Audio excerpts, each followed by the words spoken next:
নমস্কার সুধী বন্ধুরা, আশা করি সবাই ভালো আছেন।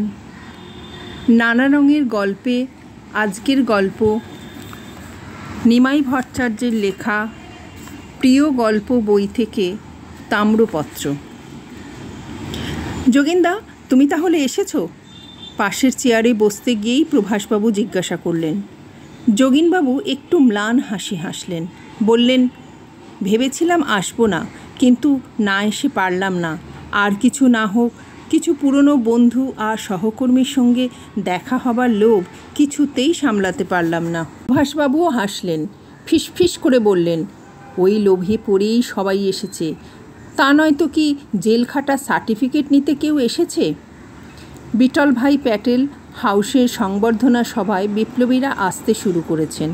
সবাই বৃদ্ধ, শীর্ণ, অনেকের চোখে মোটা কাঁচের চশমা, হাতে লাঠি, কয়েকজন ক্রাচ বগলে নিয়ে এলেন। সব কিছু মিলিয়ে গোধূলির মতো বিষণ্ণ, করুণ, কেমন যেন একটা হারিয়ে যাওয়ার সুর, ব্যর্থতার গ্লানি সবার মুখে মুখে, কথায় ফুটে উঠেছে। সবাই যেন পরাজিত নায়ক। লাঠি ঠকঠক করতে করতে এক বৃদ্ধ যোগীনবাবুর সামনে এসে বিস্ময়ের সঙ্গে তাকালেন। আমি যোগীন্দ্রনাথ। বুড়ো মানুষ আর ধৈর্য ধরতে পারলেন না, চিৎকার করে জিজ্ঞাসা করলেন, হিজলি জেলের যোগী দাদা?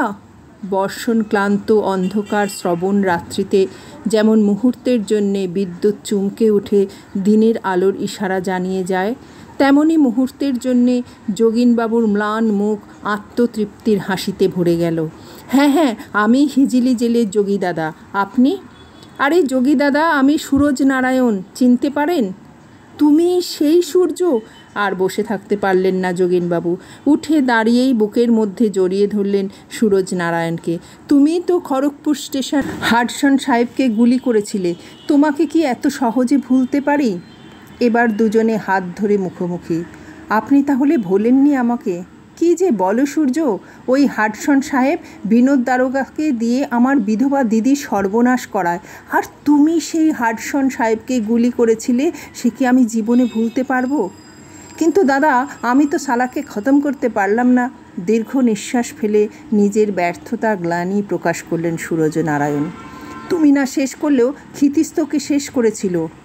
দাদা, খেলায় জিতলে আনন্দ হয়, কিন্তু নিজে গোল দিতে পারলে আরও বেশি আনন্দ হয়। তারপর বলো, তুমি কেমন আছো? কোনো মতে বেঁচে আছি যোগী দাদা।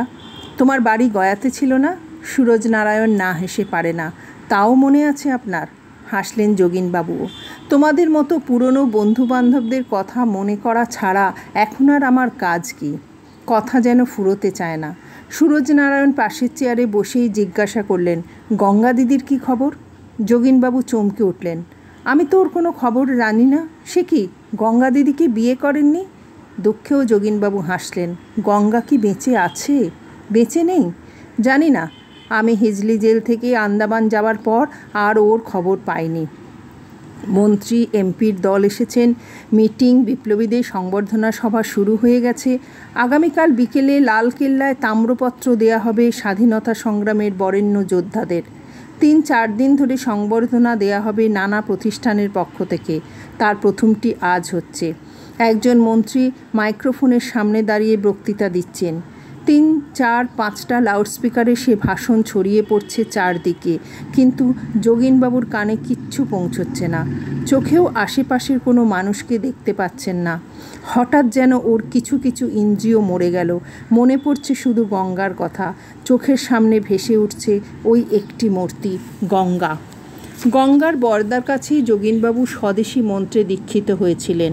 এই কিশোরী মেয়েটা এসেই ওকে প্রথম আমন্ত্রণ জানায়। যোগীন দাদা, বরদা তোমাকে একবার আশ্রমে যেতে বলেছেন। আমাকে? হ্যাঁ, যোগীনবাবু হাসতে হাসতে বলেছিলেন। তোমার বরদার আশ্রমে গিয়ে কি কীর্তন গাইব? কথাটা শুনে গঙ্গার ভালো লাগেনি। গেলে বোধহয় ভালোই লাগবে। এই বয়সে স্কুলের মেয়ে হয়ে যদি আমার ভালো লাগে, তাহলে তোমারও ভালো লাগবে। মনে মনে খুশি না হলেও গঙ্গার বরদার অনুরোধ উপেক্ষা করার সাহস ছিল না যোগীনবাবুর। সারা শহরের মানুষ ওকে শ্রদ্ধা করে। একদল স্কুল কলেজের ছেলেমেয়ে তো ওকে দেবতার মতো ভক্তি করে। কবে যেতে বলেছেন? ভোরবেলায় আমি যখন ফুল দিতে যাব তখন তোমাকে সঙ্গে নিয়ে যাব। পরের দিন ভোরবেলায় যোগিনবাবু গঙ্গার সঙ্গেই বরদার আশ্রমে গেলেন। গঙ্গাকে দেখেই বরদা জিজ্ঞাসা করলেন, হ্যাঁ রে, ভালো ফুল পেয়েছিস? আত্মপ্রত্যয়ের সঙ্গে গঙ্গা বলল, আমার কাছে ফুল চেয়ে কবে তুমি পাওনি বলতে পারো? বরদা ওর ফোলা ফোলা গাল দুটো টিপে আদর করে বললেন, তুই যা করছিস তার তুলনা হয় না গঙ্গা। দেখিস একদিন হয়তো তোর স্ট্যাচু তৈরি হবে কলকাতা শহরে। শিকারি বিড়ালের মতো দুই ভাই বোনের চারটি চোখ একবার সতর্কভাবে চারদিকে ঘুরিয়ে আনার পরই গঙ্গা আঁচলের মধ্যে থেকে ছোট একটা রিভলভার বের করে বরদাকে দিল। হাবা বোবা হয়ে যোগিনবাবু দেখলেন, তারপর আপন মনেই বললেন, পিস্তল? জীবনে যৌবনের প্রারম্ভে যোগিনবাবু ওই প্রথম রিভলভার দেখেই প্রায় আধমরা হয়ে গিয়েছিলেন। আর ওই 14 বছরের মেয়েটা খেলনার মতো আলতো হাতে তুলে দিল বরদাকে সেটা। তারপরের কয়েকটা বছরের দিনগুলো যেন নায়েগ্রা জলপ্রপাতের মতো ঝড়ের বেগে অমিত বিক্রমে পার হয়ে গেল। কত প্রাণ দেওয়া হলো, কতজন জেলে গেল, কতজনের ফাঁসি হলো, কত পিস্তল, কত বুলেট। গঙ্গা জীবন বিপন্ন করে বরদাকে ভালো ভালো ফুল এনে দিয়েছে, পৌঁছে দিয়েছে এখানে ওখানে সেখানে। কেষ্ট সরকারকে যেদিন নটন সাহেব গুলি করে মারলেন সেদিন গঙ্গা এসে কাঁদতে কাঁদতে বরদার কাছে অনুমতি চাইল, বরদা তুমি আমাকে এবার অনুমতি দাও, বেশি না, মাত্র 2টো বুলেট খরচ করব। বরদা অনুমতি দেননি, দিতে পারেননি। না রে গঙ্গা, তা হয় না, তুই ধরা পড়লে আমাকে সব ভালো ফুল কে এনে দেবে রে? তারপর একদিন সেই ভোরবেলায় গঙ্গা ফুল দিতে গেছে বরদার আশ্রমে। মানিক মাইতি ওই ফুল নিয়ে সঙ্গে সঙ্গে চলে যাবে জজকোর্টে। যোগিনবাবু আরদালির পোশাক পরে ঠিক সময় পানের দোকানের সামনে দাঁড়িয়ে দাঁড়িয়ে বিড়ি খাবেন।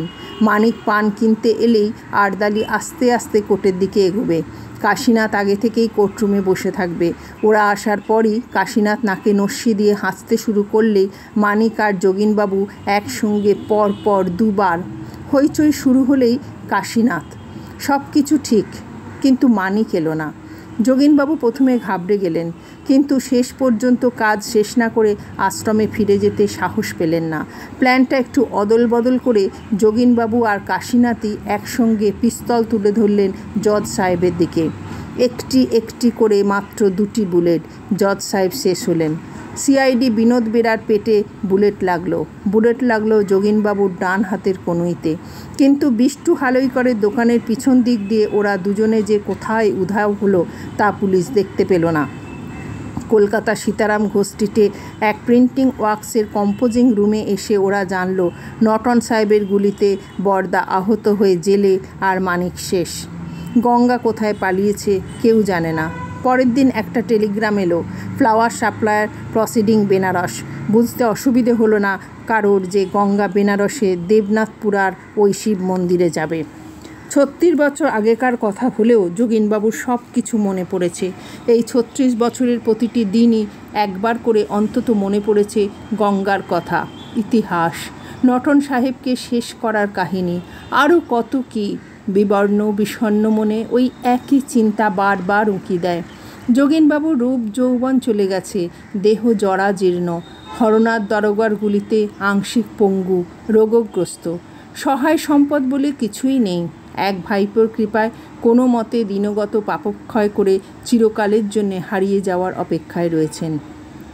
মিটিং শেষ হয়ে গেছে। মন্ত্রীদের চারপাশে কিছু মানুষের ভিড়। পুরনো বন্ধু বান্ধবদের কাছে পেয়ে অনেকেই আনন্দে অধীর হয়ে হইচই শুরু করে দিয়েছেন। যোগিনবাবু আপন মনে বসেই আছেন। কি হলো যোগিনদা, উঠবে না? প্রভাসবাবু কাছে এসে জিজ্ঞাসা করলেন। এই উঠছি ভাই। চলো চলো, তাড়াতাড়ি চলো, ওঠো, এক্ষুনি বাস ছেড়ে দেবে। ছাড়ুক। সে কি, তুমি হোম মিনিস্টারের ডিনারে যাবে না? উদাস হয়ে যোগিনবাবু বললেন, না ভাই, আমি আর ওই সব ডিনারে টিনারে যাচ্ছি না। কেন যোগিনদা, যাবে না কেন? আমি একটু স্টেশনে যাব। কেন? দেখি কালকের একটা টিকিট পাই কি না। সে কি, কাল বিকেলে লালকেল্লার ফাংশানে যাবে না? বোধহয় একটু বিরক্ত হয়ে প্রভাসবাবু জিজ্ঞাসা করলেন। ইচ্ছা নেই। ওসব পাগলামি ছাড়ো তো, চলো ওঠো। প্রভাসবাবু জোর করেই যোগিনবাবুর হাত ধরে টানলেন। অনিচ্ছা সত্ত্বেও যোগিনবাবু হোম মিনিস্টারের ডিনারে গেলেন। আলাপ হলো অনেকের সঙ্গে।